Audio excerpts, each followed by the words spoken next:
This will be the last lesson for part 2 before I'll be moving on to part 3, where I'll be going through Wyckoff, and that will be the last chapter to then sum up my entire course. So in this lesson I'll be going over price cycle, hoping you guys understand it and how we use price cycle as a confluence when taking our trade. Now I want you guys to draw this out, note it down, as is important, as these are the 4 key phases in price cycle.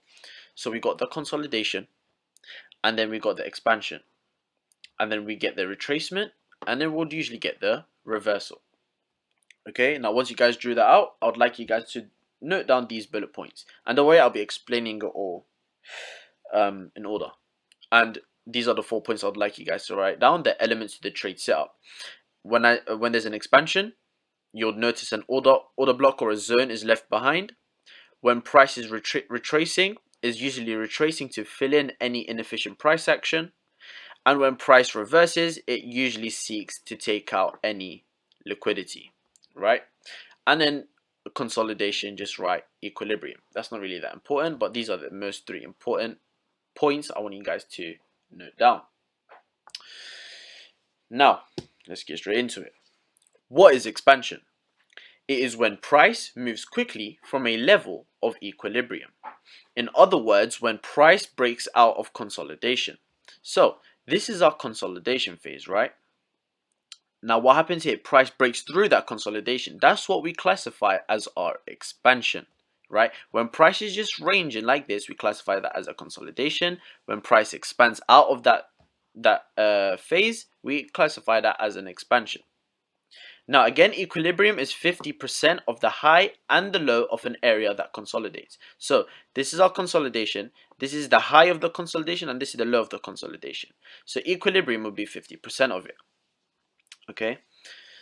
Now, once price expands outside of this area of consolidation, it will reprice us with an area to execute a position from, so that we can join in on the ride, leaving either an order block or a zone. Now, remember when I told you guys to write down expansion equals order block or zone? Now, notice how price expands out, yeah? When price expands, it usually expands with imbalance, right? So we would expect a retracement back to an order block or a zone that it would have left behind, right? So if you look at this example here, we have a consolidation, right? And then we got that expansion. But notice when the price expanded out of this consolidation phase, what did it create?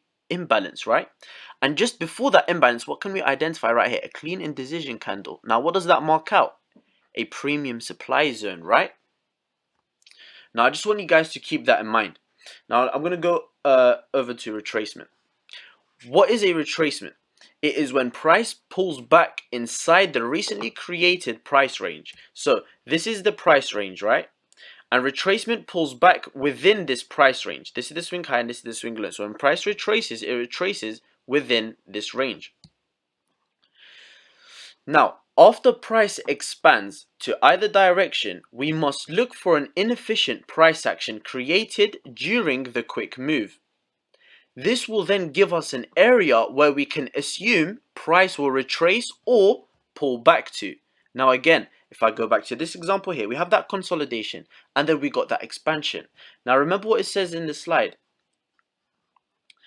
After price expands to either direction, we must look for any inefficient price action. We got that expansion. Once we identify that expansion, we start to look for inefficient price action, and we identify that right over here, this whole imbalance, right?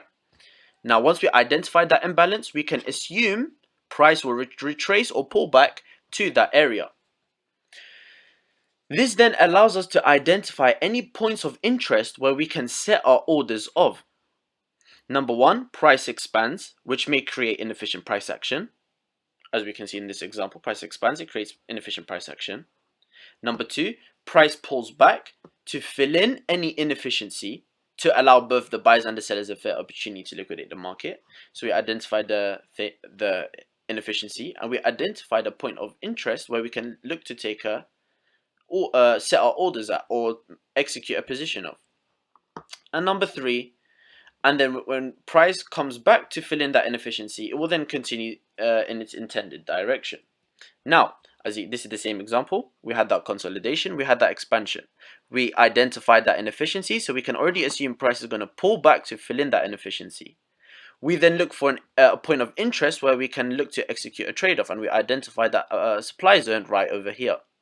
Price pulled back to the supply zone, right? It fills in that inefficiency. Price has now retraced back to fill in that fair value gap and has mitigated the supply zone. Now let's move over to reversal. What is a reversal? It is when price moves in the opposite direction from what current market direction was moving in. So if it was in an uptrend, it will go from an uptrend to a downtrend, okay? The aim for the reversal is to seek for any liquidity and to take them out, such as trendline liquidity, equal lows, and equal highs. Now, if I go to this example here, 1. Consolidation. Number 2, expansion happened, created inefficiency. Number 3, price pulls back to fill in that inefficiency. Number 4, price mitigates that supply zone. And number 3, we get that reversal. And what's the aim for the reversal? To seek for any liquidity. And what can we identify right here? A trend line. And again, in a retail's point of view, they would have bought of this trend line. They would have been in profit, and what do institutions do? Boom, sell price down to take out any stop losses at this trend line. Now do you understand the cycle? Consolidation, expansion. Expansion would leave us an order block, or a zone. As you can see, it left us a supply zone, right? Number 2, retracement. Retracement fills in any fair value gaps, imbalances, inefficient price action. They're all the same thing. The retracement, what did it do? It fills in this inefficient price action. And number 4, reversal, seeks to take out any liquidity. What do we have here? Trend line. And what is that? Liquidity. What did price do? Seeks to take it out. Now, that is literally all. These are the 4 concepts to understanding price cycle. And I'm going to quickly show you guys examples before I wrap up this lesson. Pound CAD. Why did I take this trade? It is very, very straightforward, guys. Yeah? Now, with the understanding of the price cycle, we know that this is our consolidation phase, right? And then what happened right over here? Price expands. And remember, what did I tell you about expansion? It would leave us some inefficient price action. So that when price retraces, we can assume that it will retrace to fill in this inefficient price action before selling off, right? So we got that consolidation. We then got that expansion. Now remember, once we get that expansion, we look for the order block or the zone that it left behind. And as we can see, we can identify this very nice indecision candle. And what does that mark out? A supply zone. Now the retracement. Retracement seeks to fill in any inefficient price action. This whole candle is the inefficient price action. Price pulls back to fill in this price action. And finally, number 3, retracement. What was the purpose of the retracement? To seek for any liquidity. And now if we head over to that 4-hour time frame, what can we identify? Right, let me replay price to this area over here. What can we identify? Or let's stick to the hourly. What can we identify right here? Very nice trend line liquidity, right? So in a retail's point of view, when price comes to this trend line, what are they looking to do? Buy up again, right? But this is all liquidity. So what's price going to do? That reversal is going to seek to take out that liquidity. So now we head back to that 15-minute and let's see what price does. Price starts to sell off. Look, it gets the retail traders excited. Retail traders would have bought at this point over here. And then let's see what happens. And there we go. That liquidity has now been taken out. We would have sold here and caught that whole reversal. Does that make sense, guys? So I hope the whole price cycle concept is fairly straightforward. It consists of 4 phases: the consolidation, expansion. The expansion would leave us an order block. The retracement will seek to fill in any inefficiency. This was the inefficient price action that it fills in. And then the reversal seeks to take out any liquidity. And our liquidity was this trend line right over here. Now, next example, USD JPY.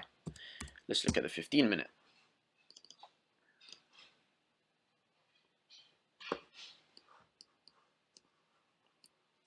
Now, this was our consolidation phase, right? Now, once price was consolidating, what happened? It expanded. right? And what did it create? Right here, liquidity, right? All right. Now that we understand that, when price expanded, did it create? Inefficient price action. So we know when price is going to pull back, it's going to seek to fill in any inefficient price action. And what do we also identify before this expansion? This very nice zone on the 15-minute clean indecision candle, right? So now if I zoom out, this is our consolidation phase, this is our expansion. Price reverses to fill in that inefficient price action, and then we get that reversal. Price mitigates our 15-minute order supply zone, and then seeks to take out, the reversal seeks to take out this liquidity. Now, is it all straightforward? Does that all make sense? Now, if I was to take this trade, I would have entered right here. If you want to be aggressive with your stop loss, you could have had it at the wick of the zone and your TP at the liquidity. You would have caught a nice 1 to 14 risk to reward. But the whole point of this, I want you to understand the cycle: consolidation, expansion. The retracement seeks to fill in any inefficient price action. We have that inefficient price action here. It mitigates our zone.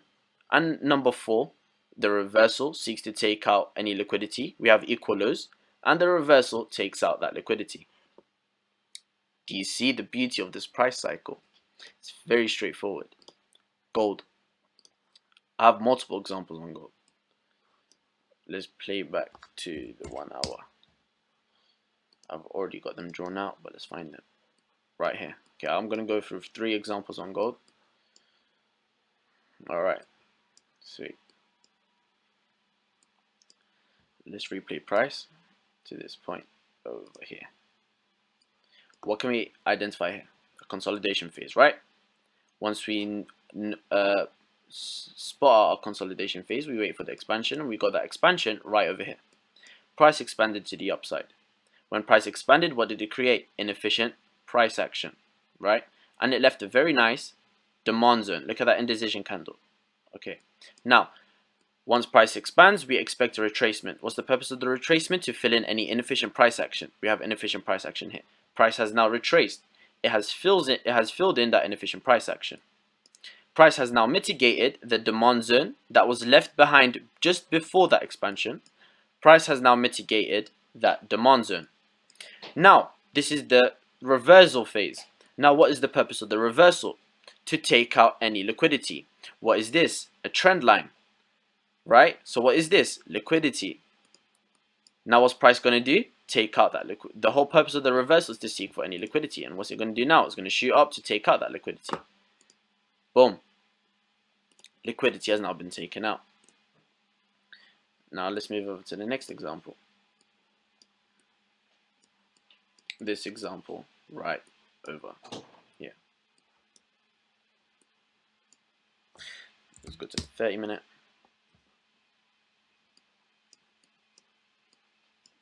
Sweet. So, price was in a consolidation phase. What happened? Expansion. Price expanded outside of that consolidation phase. Now, what did it leave? Inefficient price action, right? So once we got that expansion, we look for the order block just before that expansion, and we can identify that right over here.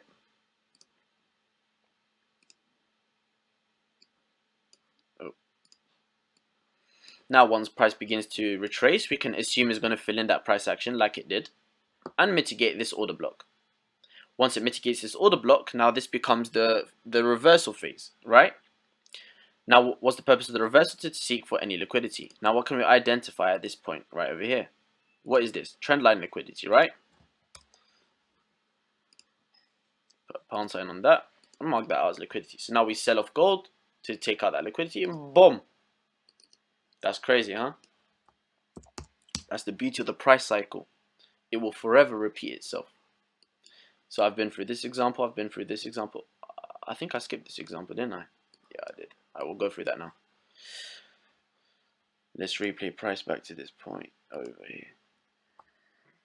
And go back to that 30-minute. Alright, sweet. Was it a 15? find out. Sweet. So, as we can identify here, what is this? An area of consolidation, right? After this area of consolidation, what happened here? Price expanded. And once it expanded, what did it create? Inefficient price action. Just before this expansion, we identify a very nice area of demand right there. Correct? So let's head over back to that higher time frame.